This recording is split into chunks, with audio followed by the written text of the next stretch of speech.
नमस्कार, आप देख रहे हैं कंज्यूमर अड्डा। आपके साथ मैं हूं विपिन भट्ट और आज बात करेंगे डिजिटल अरेस्ट की। जी हां, साइबर अपराधियों का ये नया पैंतरा जिसने इन दिनों इतने लोगों को अपना शिकार बना दिया है कि प्रधानमंत्री नरेंद्र मोदी को खुद उसका जिक्र करना पड़ा और वो लोगों को सतर्क रहने के लिए कह रहे हैं। डिजिटल अरेस्ट यानी आपको एक फोन कॉल, एक वीडियो कॉल आती है जिसमें सामने वाला आपको बताता है कि वो कोई कस्टम का अधिकारी है, पुलिस का अधिकारी है, किसी जांच एजेंसी का अधिकारी है। एक कमरा आपको दिखाई देता है, एक ऑफिस आपको दिखाई देता है जहां पर पूरा माहौल सेट होता है और वो फिर आपको एक के बाद एक फंसाता जाता है। आपको बताता है कि या तो आपके किसी रिश्तेदार ने, बेटे ने, बेटी ने, इसने उसने कुछ ऐसा कर दिया है जिसकी वजह से अब आप जांच एजेंसी के निशाने पर हैं, आपने खुद ने कुछ कर दिया, आपका कोई पार्सल, आपकी कोई ऐसी चीज, आप दबाव में आते हैं और वो आपको कैमरे के आगे से हिलने नहीं देता। इसी को डिजिटल अरेस्ट कहते हैं और इसका अंत होता है कि वो आपसे एक मोटी रकम वसूल लेते हैं।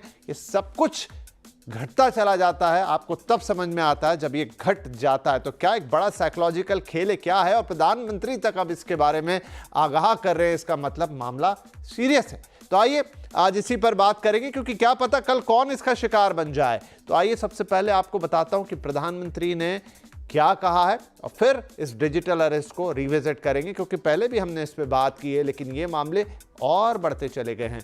तो प्रधानमंत्री ने इस बार मन की बात में इसका जिक्र किया है। उन्होंने कहा है कि सतर्कता और जागरूकता की जरूरत है।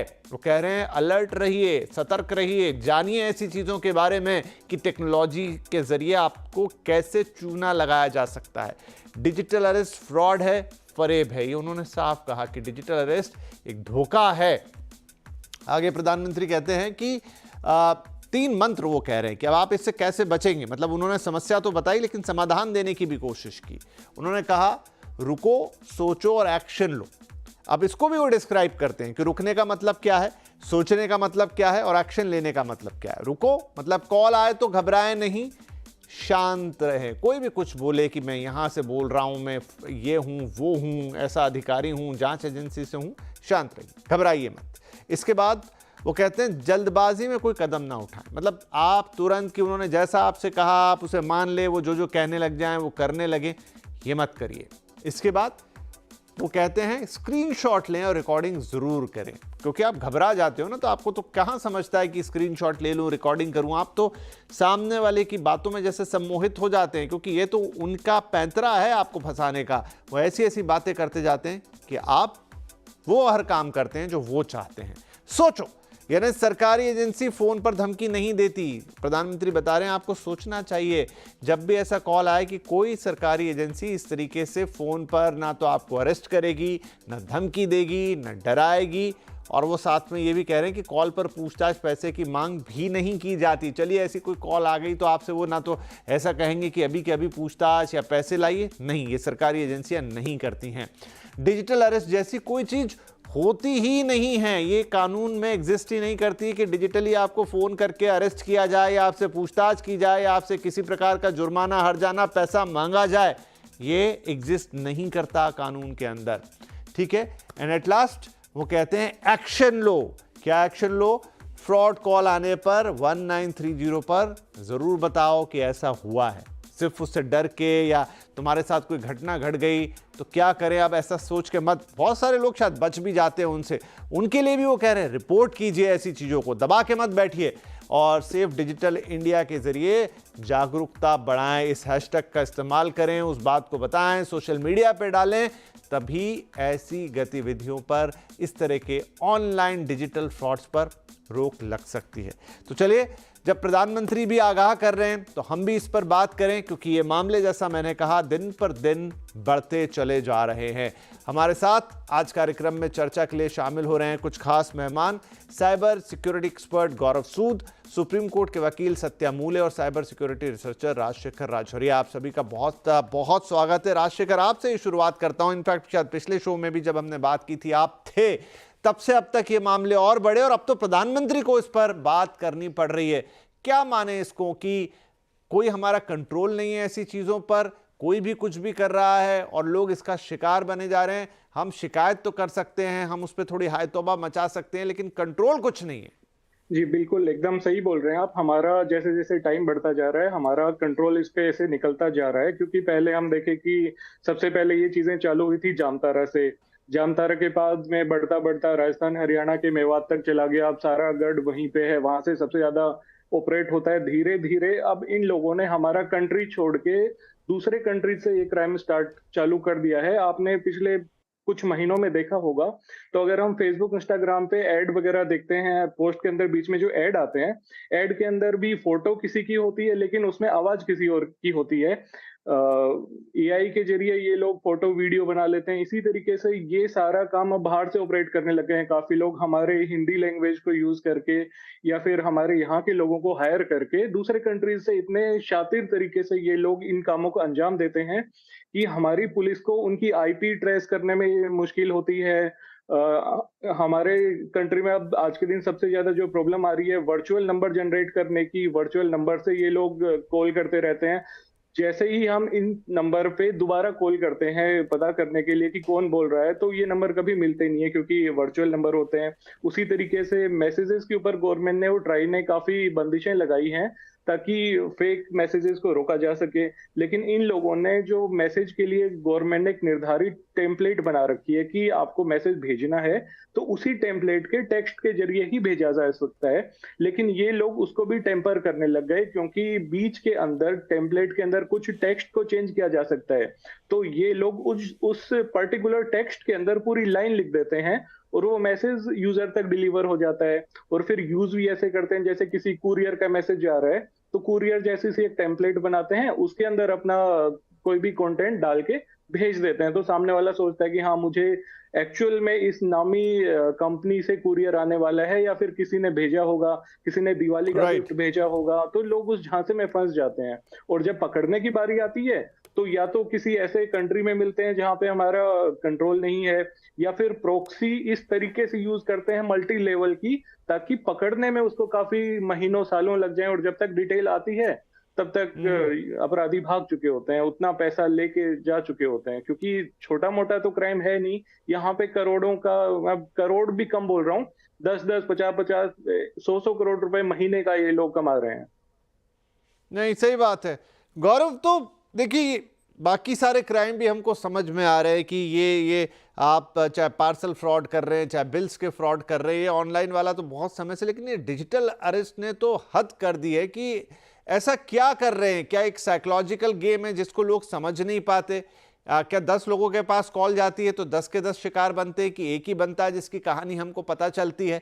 क्या कर रहे हैं ऐसा कि लोग इनकी बातों पर इस तरीके से भरोसा कर बैठते हैं कि भाई कोई उधर अधिकारी ही बैठा है? क्या इन्होंने कुछ गलत किया होता है पहले? वो कैसे किसी की प्रोफाइल पहचानते हैं? मैंने तो यहां तक सुना है कि भाई वो रिश्तेदारों के भी कॉल ब्लॉक कर देते हैं। मतलब इतनी जानकारी इनके पास आ कहां से रही है?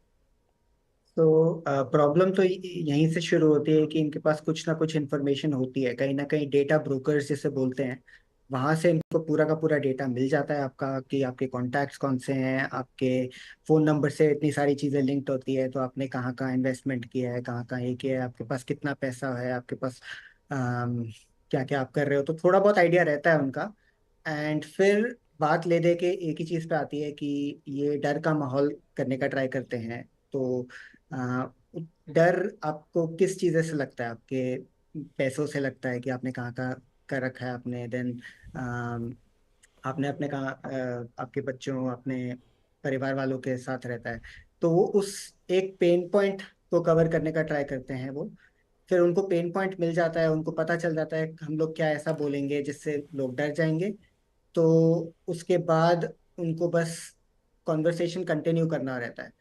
तो एक बार आपको वो डर बन जाता है कि एक ऐसा हो भी सकता है कि आपने कुछ गलत नहीं भी किया हो, बट एक अम, आपको बैक ऑफ द माइंड पे जरूर ये कई बार लगता है कि ओके, हम ये कुछ लेजिट है, कुछ ये जो सामने वाला बंदा जो बात कर रहा है वो सही बंदा है। तो आप ले दे के आप बह जाते हो उसमें, उस डर में, एंड ऐसी चीज कर लेते हो जो आप जनरली नहीं करोगे। तो थोड़ा जहाँ कॉमन सेंस आपका थोड़ा सा बीट हो जाता है एक तरीके से। नहीं, बड़ा बड़ा अजीब बात है। क्या इस एक्टर्स इन्वॉल्व हैं? क्योंकि सामने जो बैठे हैं उनको डेफिनेटली एक्टिंग करनी है। क्या वो इतने बड़े साइकोलॉजिकल एक्सपर्ट है? कौन उनकी स्क्रिप्ट लिख रहा है, कैसे कर रहा है, कहाँ से अंजाम दे रहा है, ये सेट्स कहाँ बने हुए हैं, वो जो दिखाते हैं कि पीछे फलानी एजेंसी का ऑफिस है, क्या विदेश, बड़ा बड़ा गिमिक्री। खैर, मैं उस पर आता हूँ। सत्यम मूले साहब, तो जैसा राजशेखर बता रहे थे कि पहले तो मामला जामताड़ा तक था, फिर ऐसे कुछ और, अब अगर ये देश की सीमाएं लांघ गया है, वैसे ही हम कुछ नहीं कर पा रहे थे, तो क्या अब तो कानूनी रूप से आप और भी कुछ नहीं कर पा रहे हैं? मतलब जो गया वो गया, और आप उनका बाल भी बांका नहीं कर सकते।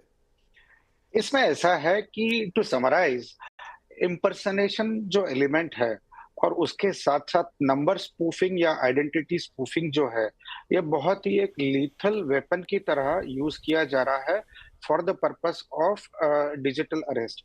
उसमें होता ऐसा है कि ये लोग बहुत अच्छे तरीके से खुद को पुलिस, सीबीआई, ईडी या और कोई गवर्नमेंट जांच एजेंसी के कोई भी एजेंट है ऐसे करके सामने वाले को दिखाते हैं। फिर उसका एंड ऑब्जेक्टिव जो होता है कि हम कॉमन मैन की बात कर रहे हैं, कि उसका एंड ऑब्जेक्टिव ये होता है कि आपको एक मन में डर पैदा कर लेते हैं कि आपसे एक अमाउंट एक्सटॉर्ट कर लेते हैं। उनका कहना बेसिकली ये रहता है कि आपने कुछ गलत किया है, आपने शायद टैक्स इवेजन किया है, आपने मनी लॉन्ड्रिंग की है, और बिकॉज ऑफ दैट आप कायदे के शिकंजे में आने वाले हैं, और इसी वजह से वो आपकी अभी डिजिटल अरेस्ट कर रहे हैं। आपको कहते हैं कि आप कहीं ना जाए, और आपको अगर जाना है तो आपको जुर्माने के वजह से या जो भी फाइन पेनल्टी की वजह से आपको पैसे ट्रांसफर करने हैं, और वो इसी बहाने आपको कोई ओटीपी भिजवाते हैं या तो कोई कोई ऐप डाउनलोड करवाते हैं जिससे आपकी स्क्रीन मिररिंग होती है। उसके थ्रू वो आपके बैंक अकाउंट में एंटर करके आपकी पूरी जो पूंजी है वो ट्रांसफर करा लेते हैं, और वो ट्रांसफर करके एक बैंक अकाउंट में ट्रांसफर नहीं होती, फिर वहां से वो और बहुत सारे बैंक अकाउंट्स में ट्रांसफर होके बहुत बार वो देश के बाहर भी चले जाती है। अभी इसमें ऐसा है कि ये लोग टारगेट करने के लिए दे have a specific vulnerable set of group of the population. ज्यादातर ये लोग सीनियर सिटीजन्स, लेडीज या ऐसे लोगों को टारगेट करते हैं, और ऐसे टाइम पे टारगेट करते हैं कि उनके आसपास कोई नहीं होता, या फिर उनके जो नजदीकी लोग होते हैं वो काम पे गए होते हैं या अब्रॉड है, तो they are vulnerable groups, and at the same time और उनके पास पैसे भी होते हैं, they have a good saving amount.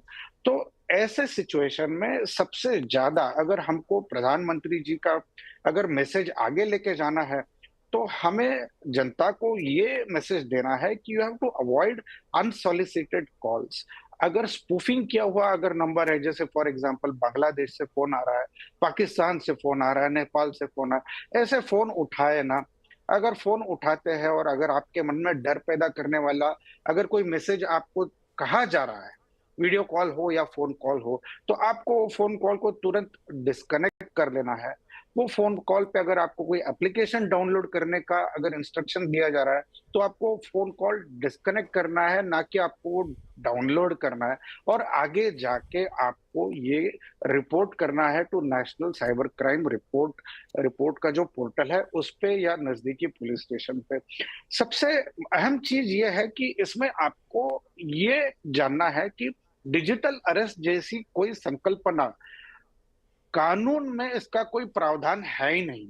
Bharat में डिजिटल अरेस्ट का कानून में कोई प्रावधान नहीं है, तो कोई भी गवर्नमेंट एजेंसी डिजिटल अरेस्ट या फिर कोई फाइन या ऐसा कोई ऑनलाइन ट्रांसफर करने की जबरदस्ती कर नहीं सकती, ना कोई थ्रेट आपको इशू कर सकती है।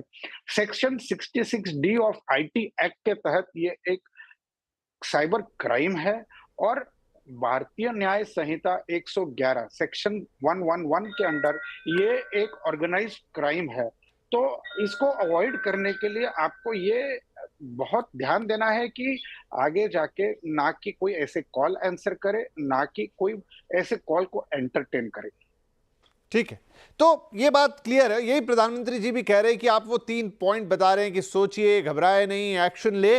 लेकिन कुछ लोगों को तो हम ये भी कहते सुन रहे हैं कि उनको ये सारी बातें मालूम थी कि इस तरह के फ्रॉड्स होते हैं, लेकिन बावजूद जब ये घटना घटती है तो घट गई घटना, तो ऐसा क्या होता है उस वक्त कि आपसे कंट्रोल नहीं हो पाता या आप इतने घबरा जाते। एक छोटा ब्रेक ले रहे हैं, ब्रेक के बाद उसी जिंक्स को तोड़ने की कोशिश करेंगे कि अगर आप जान भी रहे हैं फिर भी उस घटना का शिकार हो रहे हैं तो इसके आगे क्या? तो क्या पॉइंट ऑफ एक्शन होने चाहिए जैसे पीएम साहब बता रहे हैं, बिल्कुल उस तरीके से थोड़ा और जानेंगे इसको और समझेंगे तो शायद क्लैरिटी होगी कि हाँ भाई ये वही गड़बड़ी वाला कॉल हो सकता है। एक छोटा ब्रेक के बाद अपने एक्सपर्ट से वही फाइन प्रिंट्स लेंगे कि आप ऐसी घटना अगर आपके साथ हो जाए, कॉल या वीडियो कॉल आपको आ जाए तो आपको करना क्या है। पीएम साहब की बातें तो याद रखिए, थोड़ी और बातें हम इसमें आपको बताएंगे जिससे शायद इस तरह के कुछ हद तक तो रुकने में कामयाब हो जाए। छोटा ब्रेक के बाद बातचीत जारी रहेगी।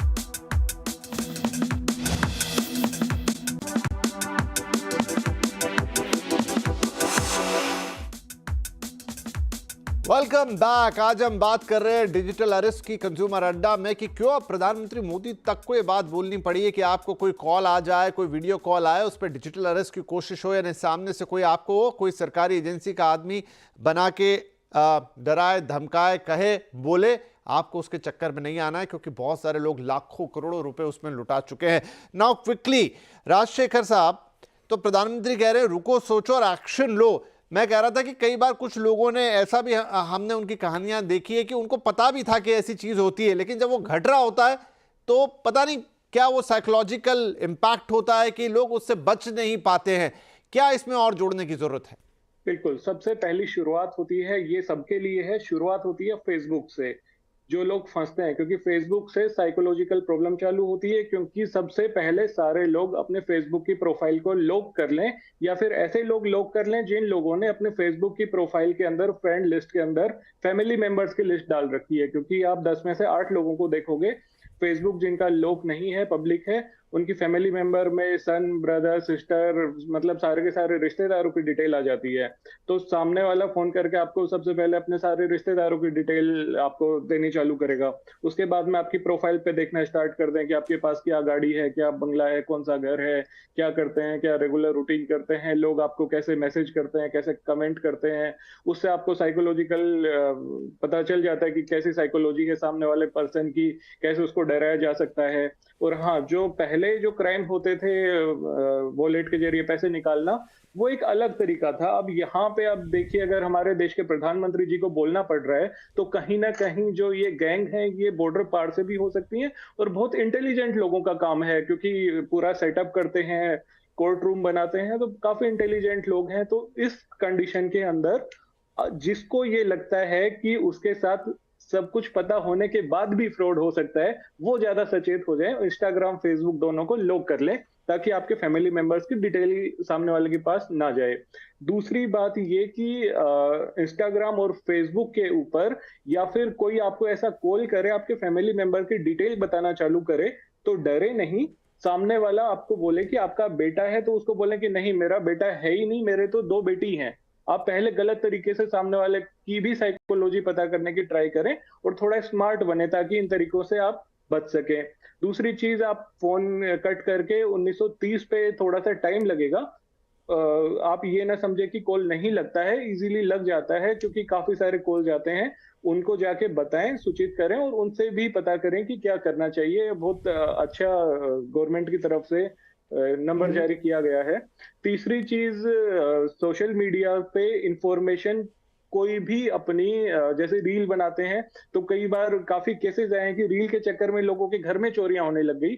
तो ऐसी रील या फिर ऐसे वीडियोस ना डालें जिससे आपकी पर्सनल घर की इंफॉर्मेशन या प्राइवेट इंफॉर्मेशन लोगों तक राइट। चली तो जाए। मुझे ऐसा लग रहा है कि गौरव साहब, जो राजशेखर जी कह रहे हैं कि क्या अब हमको अपनी जो सोशल मीडिया प्रोफाइल है, क्योंकि हमारी तो अब आधी जिंदगी वहां बीतने लग गई है, उस पर थोड़ा सतर्क होना पड़ेगा, वहां थोड़े रिस्ट्रिक्शन लगाने पड़ेंगे। और उसके बाद आप जानिए भी, क्योंकि बहुत सारे लोग तो क्या है ना, जानते ही नहीं कि सिक्योरिटी के क्या क्या फीचर हैं, सबको सब कुछ दिखता रहता है। यस एग्जैक्टली, वो सब तो करना ही होता है। So the thing here is कि आप जो इंफॉर्मेशन जो शेयर करते हो सोशल मीडिया पे, स्पेशली जब आपकी अगर पब्लिक प्रोफाइल है, तो वो एज एन अटैक आपके अगेंस्ट बहुत आराम से यूज हुआ जा सकता है। तो लाइक आई थिंक राजशेखर ने यही बोला था कि आप कौन सी गाड़ी खरीद रहे हो, कहाँ कहाँ आप ट्रिप ले रहे हो, ये सब इंफॉर्मेशन अगर आप पब्लिक करोगे तो वो तो लोग आजकल आगे होके डालते हैं, बाइंग दिस न्यू हाँ कार, पूरी फैमिली का फोटो, वो सब सब कुछ। वो सब तो है, बट आप पूरे पब्लिक इंफॉर्मेशन को डाल रहे हो रादर देन लेट्स से कि आप अपने सिर्फ friends, selected group of people, बिल्कुल। नॉट इवन सिलेक्टेड, आपका एक सेटिंग रहती है फेसबुक में हो गया, इंस्टाग्राम में हो गया, कि आप इवन आपके नॉन फ्रेंड्स भी आपके पूरा प्रोफाइल इंफॉर्मेशन देख सकते हैं।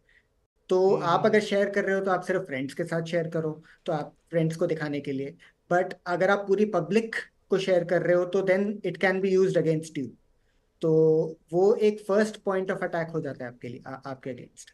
जी, तो तो क्विकली सत्या साहब, आपने बात तो पहले भी कर दी कि ऐसा फोन तुरंत काटा जाए। मेरे ख्याल से इसका एक बिल्कुल शॉर्ट तरीका यही है, अगर मान लीजिए कोई बात सच भी होगी, आपको लग रहा है कि भाई कोई जांच ही हो सकती है, तो भी वो दोबारा हो जाएगी। ऐसा थोड़ी है कि फोन काट दिया तो सीधे आपको जेल में डाल देंगे। मतलब मैं साइकोलॉजिकल प्ले की बात कर रहा हूं कि इसका एक ही निराकरण हो सकता है कि हम लोगों को यही मैसेज दें कि ऐसा कोई भी कॉल आए, सोचने समझने की जरूरत नहीं, आप उसको काटिए। क्योंकि पीएम साहब भी बता रहे हैं और ये बात सच है कि ऐसी ना तो कोई हमारे कानून में प्रावधान है, ना कोई तरीका है कि जांच एजेंसियां आपसे कॉल पे, वीडियो कॉल पे आपको डिजिटल अरेस्ट करेंगी और पूछताछ करेंगी। कट कीजिए ऐसे फोन को।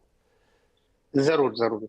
इसमें वापस एक बार मैं अंडरलाइन करना चाहता हूं कि सबसे पहले आप कोई भी सोशल मीडिया हो, टेलीफोन हो, आप कोई भी आपका जो पर्सनल इंफॉर्मेशन जो है ब्रॉडकास्ट कर रहे हैं, अपने दोस्तों के साथ शेयर कर रहे हैं, वो एक चीज है। दूसरी चीज है, आपको अनसॉलिसिटेड, आपके कोई अगर जान पहचान में नहीं है फिर भी आपको कांटेक्ट करना चाह रहा है, मे बी व्हाट्सएप के थ्रू, फेसबुक के मैसेंजर के थ्रू या इंस्टाग्राम के थ्रू, ये अनसॉलिसिटेड अननोन पीपल जो है, इनको अवॉइड करना, ये जो चीज है ये बहुत महत्वपूर्ण चीज है। इनके साथ कोई चैट ना करे, इनके साथ कोई फाइनेंशियल इंफॉर्मेशन शेयर ना करे, इनके साथ कोई ओटीपी शेयर ना करे, और इनके साथ ना ही कोई पर्सनल डिस्कशन में एंगेज करे। ये सारी चीजें जो होती है, ये लक्ष्मण रेखा होती है, ये लक्ष्मण रेखा है। आप जिसके जी। साथ बात कर रहे हैं उससे आप जानते भी हो, नहीं भी जानते हो, ये लक्ष्मण रेखा इसलिए कही जाती है क्योंकि ये लोग इम्पर्सनेशन करते हैं। ये बता रहे हैं कि कोई जांच एजेंसी के ये कोई एजेंट है, कोई अफसर है।